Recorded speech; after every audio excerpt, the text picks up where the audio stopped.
Hi friends, welcome to my channel. என்னடா video ஆரம்பத்திலேயே மாங்காயை காட்டுறாங்கன்னு நினச்சிங்களா? நம்ம மாங்காய் சாதம், மாங்காய் சாம்பார், மாங்காய் புளிக்குழம்பு, மாங்காய் தொக்கு இந்த மாதிரி ரெடி பண்ணியிருப்போம். புளிக்கரைசல் இல்லாமல் மாங்காய் ரசம் எப்படி ரெடி பண்ணுறதுன்னு பார்க்கலாம். வாங்க ஃப்ரெண்ட்ஸ், வீடியோக்குள்ளே போகலாம். மாங்காய் ரசம் ரெடி பண்ணுறதுக்கு நான் புளிப்பு மாங்காயை தோல் சீவி பாதி அளவு கட் பண்ணி எடுத்து வச்சுருக்கேன். 50 கிராம் துவரம்பருப்பும் எடுத்து வச்சுருக்கேன். ஸ்டவ் ஆன் பண்ணி ஒரு குக்கர் எடுத்து வச்சு நம்ம அந்த குக்கரில் நம்ம எடுத்து வச்சுருக்கிற மாங்காயும் துவரம்பருப்பும் சேர்த்துக்கலாம். அது கூடவே அரிசி களைஞ்ச தண்ணியும் சேர்த்துக்கலாம். 1/4 ஸ்பூன் மஞ்சள் தூள் சேர்த்துக்கங்க.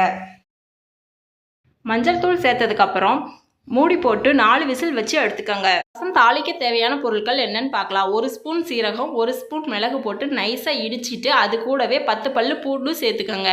ஒரு பழுத்த தக்காளி, சிறு துண்டு இஞ்சி, 3 பச்சை மிளகாய், 1 வரமிளகாய் எடுத்துக்கோங்க.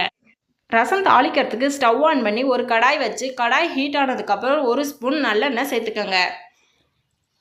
எண்ணெய் ஹீட் ஆனதுமே 1/2 ஸ்பூன் கடுகு சேர்த்துக்கோங்க. கடுகு பொரிஞ்சதுமே 1/4 ஸ்பூன் வெந்தயம் சேர்த்துக்கோங்க. கருவேப்பிலை சேர்த்துக்கோங்க. கருவேப்பிலை சேர்த்ததுமே நம்ம இடித்து வச்சிருக்கிற சீரகம், மிளகு, பூண்டு அதையும் சேர்த்துட்டு கூடவே வரமிளகாய், பச்சை மிளகாயும் சேர்த்துக்கலாம். நல்லா 5 நிமிஷம் வதங்கினதுக்கப்புறம் தக்காளியும் சேர்த்துக்கோங்க. இப்போ 1/4 ஸ்பூன் உப்பு சேர்த்துக்கோங்க. தக்காளி சேர்த்ததுக்கப்புறம் நல்லா 5 நிமிஷம் தக்காளி வதங்குற அளவுக்கு வதக்கிக்கோங்க. நம்ம வேக வச்சு எடுத்து வச்சிருக்கிற பருப்பு மாங்காய் எப்படி இருக்குன்னு பார்த்துக்கலாம். இப்போ நம்ம எடுத்து வச்சிருக்கிற கரைசலை சேர்த்துக்கலாம். கரைசல் சேர்த்ததுக்கப்புறம் புளிப்பு பார்த்து தண்ணி சேர்த்துக்கோங்க. தேவையான அளவு உப்பும் சேர்த்துக்கோங்க. 1/2 ஸ்பூன் நம்ம சாம்பார் தூள் சேர்த்துக்கலாம். ரசம் நுரக்கட்டி வரும்போது சிறு துண்டு பெருங்காயம் சேர்த்துக்கோங்க. எடுத்து வச்சிருக்கிற கொத்தமல்லி இலைகளையும் சேர்த்துக்கோங்க. 1/4 ஸ்பூன் வெந்தய பொடி சேர்த்துக்கோங்க. மாங்காய் ரசம் வந்துட்டு நம்ம மற்ற ரசம் வைக்கிற மாதிரி நுரக்கட்டி வந்ததுனே ஆஃப் பண்ணக்கூடாது. 1 நிமிஷம் நல்லா கொதிச்சு வரும்போது ஆஃப் பண்ணணும். இப்போ நம்மளோட மாங்காய் ரசம் ரெடி.